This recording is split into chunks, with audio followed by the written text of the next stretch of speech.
Okay, my screen recording thing just stopped, so I think this is where it stopped. If it didn't, my apologies. Continue as we were. Ban assault weapons with high-capacity magazines hold up to 100 rounds. You think the deer are wearing Kevlar vests? Look, repeal the liability shield. It makes gun manufacturers the only industry in America that can't be sued. The only one. Agreed. Imagine had we done that with the tobacco manufacturers. These laws don't infringe on the Second Amendment. They save lives. The most fundamental right in America is the right to vote and have it counted. And look, it's under assault. In state after state, new laws have been passed. Not only to suppress the vote, we've been there before, but to subvert the entire election. We can't let this happen.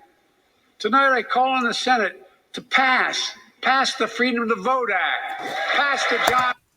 Freedom to Vote Act. That's the one that bans, that pretty much makes it impossible for third parties to get on the ballot. Even more impossible for third parties to get on the ballot. Other than that, it's not a bad bill, but that, I'm sorry, no, sorry. Making it impossible for third parties to get on the ballot. No, can't, sorry. Cannot support it. Lewis Act, Voting Rights Act. And while you're at it, pass the Disclose Act so Americans know who's funding our election. Look, tonight, I like to honor someone who dedicated his life to serve this country. Justice Breyer, an Army veteran, constitutional scholar, retiring Justice of the United States Supreme Court. Justice Breyer, thank you for your service. Biggest corporate prick there's ever been. Well, one of them. One of the worst.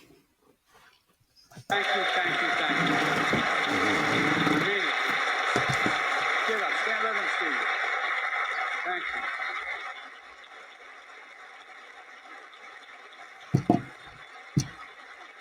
you. We all know, no matter what your ideology, we all know one of the most serious constitutional responsibility a president has is nominating someone to serve on the United States Supreme Court. As I did 4 days ago, I've nominated the Circuit Court of Appeals, Ketanji Brown Jackson, one of our nation's top legal minds, who continue in Justice Breyer's legacy of excellence. A former top litigator in private practice, a former federal public defender, from a family of public school educators and police officers. She's a consensus builder. Since she's been nominated, she's received a broad range of support, including from me. I was expecting someone really bad. She's good. What I don't get is why Joe Biden came out and said before he nominated her, I'm nominating a black woman. Nominate her, and then if someone wants to say, oh, it's a black woman, Joe Biden's great for women's rights and black rights, take it. But don't try and make it a achievement before you've done it. Try and leave it to other people to say that's an achievement, that's not. All you're doing then is making it look like you've racialized something that, for all intents and purposes, you might not have. If I don't know, I don't know judges that well, but for all I know, but from what I've heard, she sounds like one of the better ones. She's a good judge. Why would you racialize it? Nominate her. She's so qualified and actually decent, which is a surprise. And then if someone wants to say, black woman, good job, Joe, take it. All you've done now is open yourself up to so much criticism. No one's going to be like, oh, he nominated a black woman. Oh.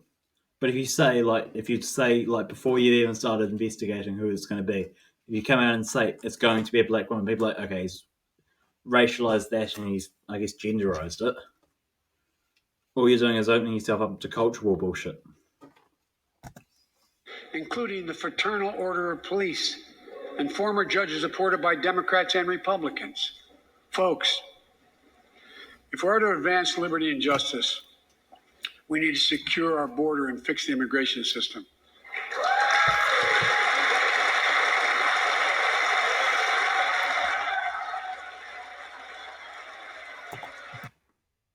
Ted Cruz, man. Sorry, hate Ted Cruz. There are a number of politicians I hate. Ted Cruz is up there with the worst.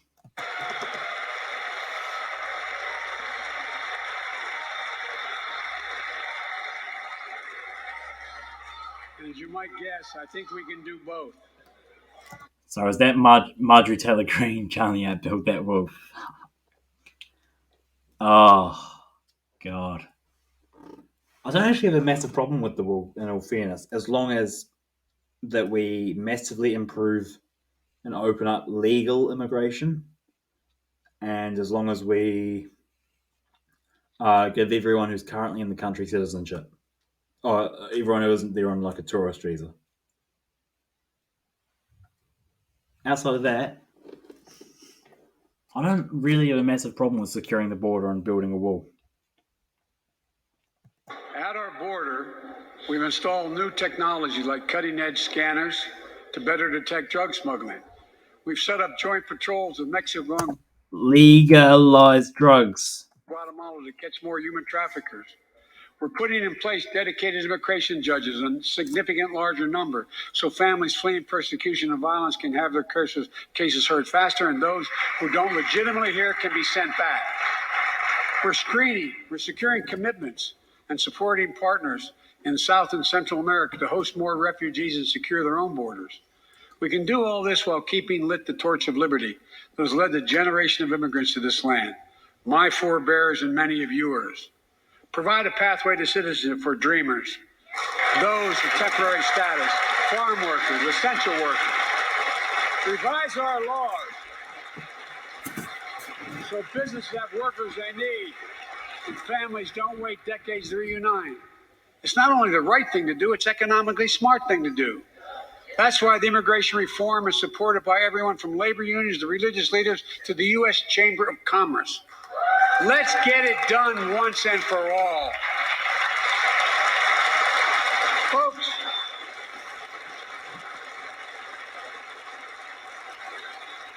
advancing liberty and justice also requires protecting the rights of women.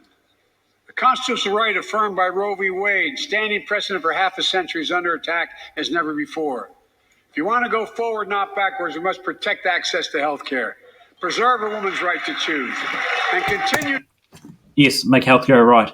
Universal healthcare. Fuck, Joe.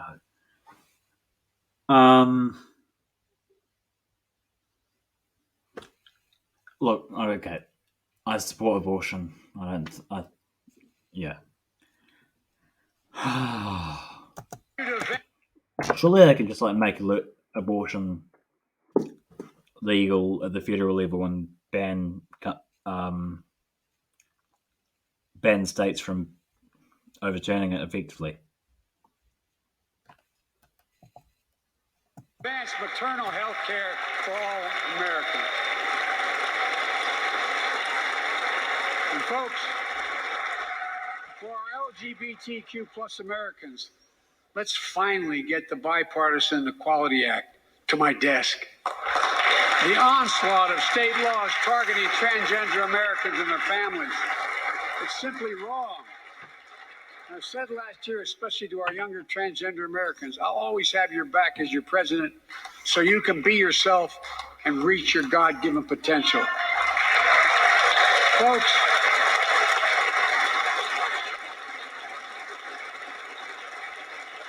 as I've just demonstrated, all often appears we do not agree. And that we do agree on a lot more things than we acknowledge. I signed 80 bipartisan bills into law last year. From preventing government shutdowns, protecting Asian Americans from still too common hate crimes, to reforming military justice, and will soon be strengthening the Violence Against Women Act that I first wrote 3 decades ago. It's important. It's important for us to show the nation we can come together and do big things. So tonight I'm offering a unity agenda for the nation. 4 big things we can do together, in my view. First, beat the opioid epidemic. There's so much. Make life better for people. Legalize drugs. There won't be an epidemic. There won't be a tragic opioid epidemic. We can do increased funding for prevention, treatment, harm reduction, and recovery. Get rid of outdated rules and stop doctors stop doctors from prescribing treatments. Stop the flow of illicit drugs by working with state and local law enforcement to go after the traffickers. And if you're suffering from addiction, you should know you're not alone. I believe in recovery, and I celebrate the 23 million Americans in recovery. Second, let's take on mental health, especially among our children whose lives and education have been turned upside down. Okay, first of all, again, there's nothing wrong with going after mental health. Mental health is something that's very close to my heart. I care about it deeply. But you can't talk about mental health while making the economic life of the middle class and the working class so difficult. Do you not think that there's a correlation between poverty and poor mental health? It's so interlinked. And of course, there's not so much that link with children and people my age, but that would be my number one thing to combat the mental health problem, is actually making life better for people. Make it better. Yeah. The American Rescue Plan gave schools money to hire teachers and help students make up for lost learning. I urge every parent to make sure your school does just that. Have the money. We can all play a part. Sign up to be a tutor or a mentor. Children were also struggling before the pandemic: bullying, violence, trauma, and the harms of social media. As Frances Haugen, who is here tonight with us, has shown, we must hold social media platforms accountable for the national experiment they're conducting. Oh, I so hate misinformation. The word misinformation. Just because misinformation is really anything that the establishment disagree with. Especially with COVID. So obviously break up big tech, and enforce antitrust laws. But going after misinformation per se, what it really means is censorship. Because people are wrong about stuff. People are always wrong about stuff. It's okay to be wrong. It's totally okay to be wrong. But banning people for being wrong, that's not okay.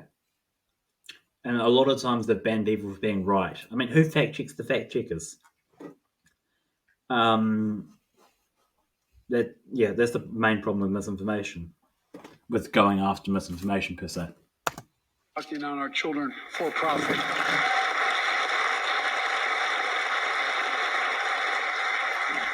Folks,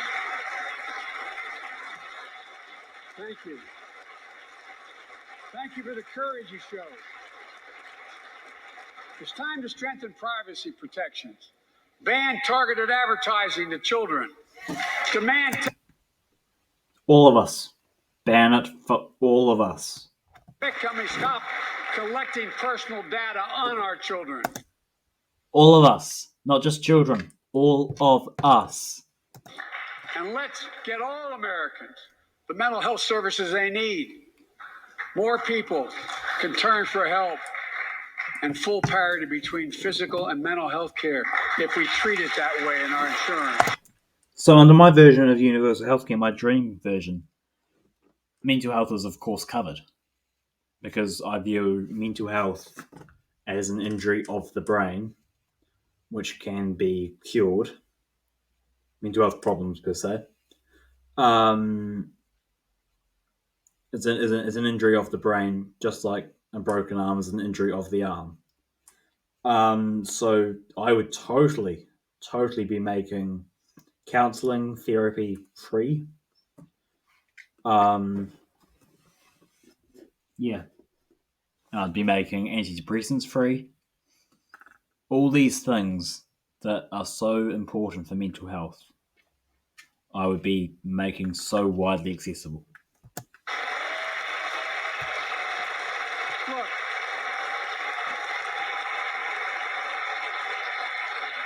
the third piece of that agenda is support our veterans. Veterans are the backbone and the spine of this country. They're the best of us. Yeah, most veterans, nothing but love. Of course, there are a few, especially high-ranking ones, war criminals. But I totally understand the stress and financial pain and mental pain that veterans go through. I think Jon Stewart, one of his first episodes of his new podcast, he was on this, and I'd probably suggest that that's why Biden's talking about it. So, shout out to Jon Stewart. Not that he needs a shout out from me. A 15-year-old will probably get about 12 views. Yeah. I've always believed that we have a sacred obligation to equip those we send to war and care for those and their family when they come home. My administration is providing assistance in job training, housing, and now helping lower-income veterans get VA care debt-free. And our troops in Iraq and Afghanistan have faced many dangers. One being stationed at bases breathing in toxic smoke. One being in Afghanistan. They should never have been. Well, okay. I can understand a war purely targeted at those who attacked on 9/11. But Al Qaeda would offer to conditionally surrender in 2001. Al Qaeda were decimated shortly thereafter. Get out. You've beaten the enemy. Get out. From burn pits. Many of you have been there. I've been in and out of Iraq and Afghanistan over 40 times.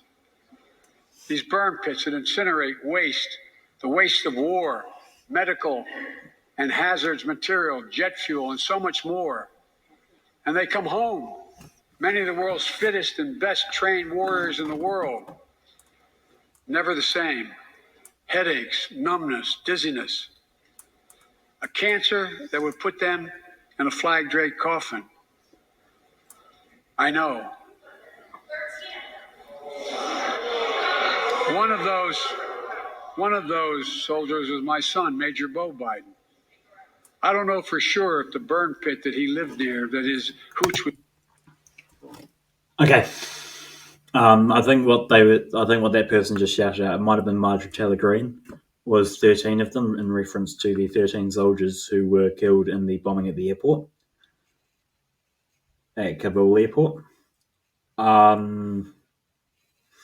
There were thousands of Americans who were shot and died in Afghanistan. They should never have been there. Okay, beyond the first month, as I've already said. Yeah, I don't get it.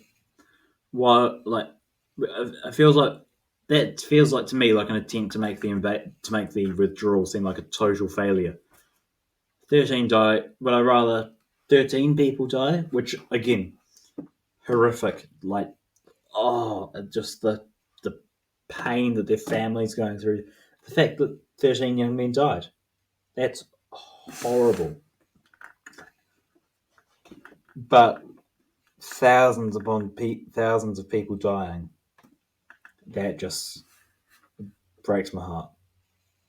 Alongside hundreds of thousands of Afghanistanis and over a million Iraqis, most of whom were civilians. Why do we do these wars? Okay, it's for the profit of Raytheon and Lockheed Martin, but from a humanic perspective, why do we do this? Okay, looks like there's about 5 minutes left. Was near in Iraq, and earlier than that in Kosovo, is the cause of his brain cancer, the disease of so many other troops. But I am committed to find out everything we can, committed to military families like Danielle Robinson from Ohio, the widow of Sergeant First Class Heath Robinson. He was born a soldier, Army National Guard, combat medic in Kosovo and Iraq, stationed near Baghdad, just yards from burn pits the size of football fields. Danielle is here with us tonight. They love going to Ohio State football games.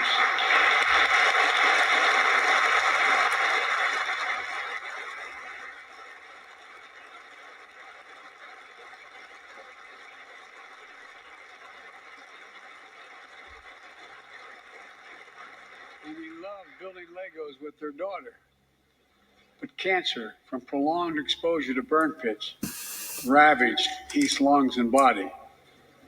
Danielle says Heath was a fighter to the very end. He didn't know how to stop fighting, and neither did she. Through her pain, she found purpose to demand that we do better. Tonight, Danielle, we are going to do better. The VA is pioneering new ways of linking toxin exposure to disease, already helping more veterans get benefits. And tonight, I'm announcing we're expanding eligibility to veterans suffering from 9 respiratory cancers. I'm also calling on Congress to pass a law to make sure veterans devastated by toxic exposure in Iraq and Afghanistan finally get the benefits and the comprehensive health care they deserve. Pelosi's excited. It's a good start.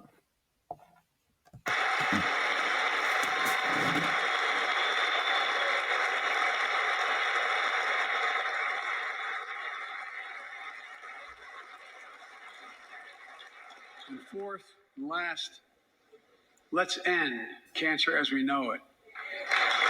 This is personal. Obviously, but you don't even want to give people health care. You don't want to give everyone health care. You don't get to, there's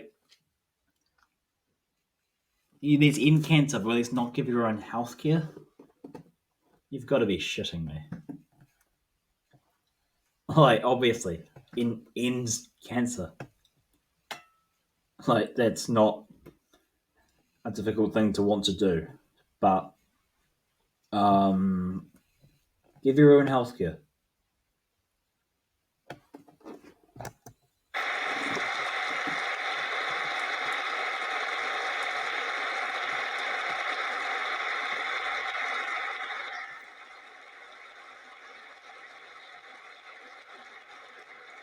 This is personal to me and to Jill and to Kamala and so many of you. So many of you have lost someone you love. Husband, wife, son, daughter, mom, dad. Cancer is the number 2 cause of death in America, second only to heart disease. Last month, I announced the plan to supercharge the cancer moonshot that President Obama asked me to lead 6 years ago. Our goal is to cut cancer death rates by at least 50% over the next 25 years. And I think we can do better than that. Turn cancers from death sentences into treatable diseases. More support for patients and their families.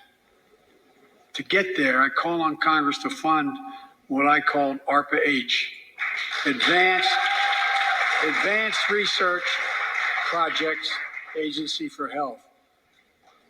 Patterned after DARPA and the Defense Department. Projects that led in DARPA to the internet, GPS, and so much more to make our forces more safer and be able to wage war with more clarity. ARPA will wage war with more clarity. Don't wage war. Fuck. Don't do war. Will have a singular purpose to drive breakthroughs in cancer, Alzheimer's and diabetes, and more. A unity agenda for the nation. We can do these things. It's within our power, and I don't see a partisan edge to any one of those four things. My fellow Americans. Yeah, okay. I come off looking like a moron with that. Oops.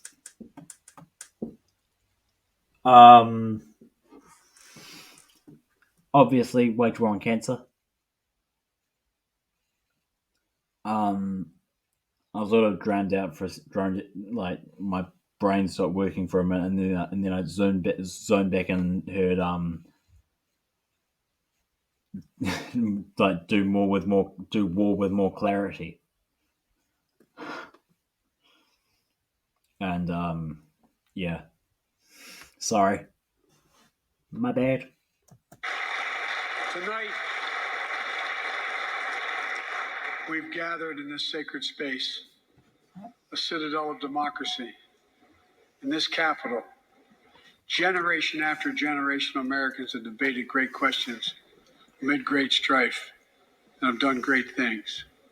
We fought for freedom, expanded liberty, debated totalitarianism and terror. We built the strongest, freest, and most prosperous nation the world has ever known. No, you didn't. Now is the hour, our moment of responsibility, our test of resolve and conscience, of history itself. It is in this moment that our character of this generation is formed. Our purpose is found. Our future is forged. Well, I know this nation. We'll meet the test, protect freedom and liberty, expand fairness and opportunity, and we will save democracy. As hard as those times have been, I'm more optimistic about America today than I've been my whole life, because I see the future that's within our grasp, because I know there's simply nothing beyond our capacity. We're the only nation on earth that has always turned every crisis we faced into an opportunity.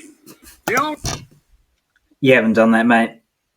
nation that can be defined by a single word: possibilities. So on this night, on our 245th year as a nation, I've come to report on the state of the nation, the State of the Union. And my report is this: the State of the Union is strong because you, the American people, are strong. We are stronger today. We are stronger today than we were a year ago. And we'll be stronger a year from now than we are today. This is our moment to meet and overcome the challenges of our time. And we will, as one people, one America, the United States of America. God bless you all, and may God protect our troops. Thank you. Go get him. Go get him was so cringy. So cringy. There you have it, President. Okay, so that is the end to the State of the Union. So there was a lot of rhetoric in there that was actually pretty decent. But he's not actually going to do it. He's had a year and 2 months to do all the things that he just said he was going to do. He could have done it in any of those 14 months. He chose not to. He's not going to do it in the next 8 months before the next 10 months before the Congress becomes very Republican heavy.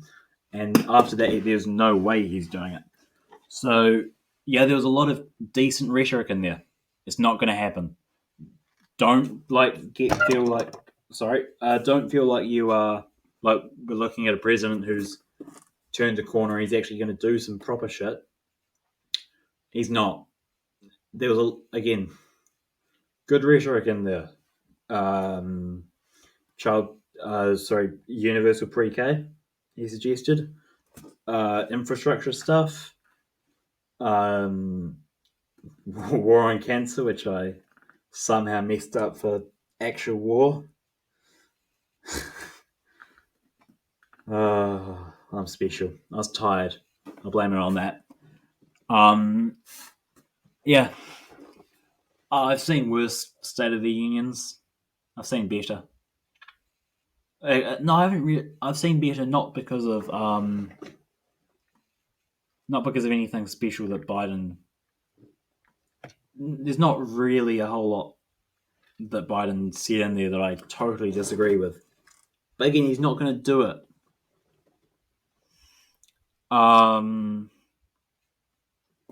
Which is just really, really frustrating. Much love. Please, I'm just gonna do the cringiest. Please subscribe either. Hexton.substack.com. Please subscribe. Please subscribe to this channel. I don't know how much more I'm going to do this. Comment whether you like this format, what you think of it, if there are any improvements I can make to it. Yeah. Thank you all. Good night.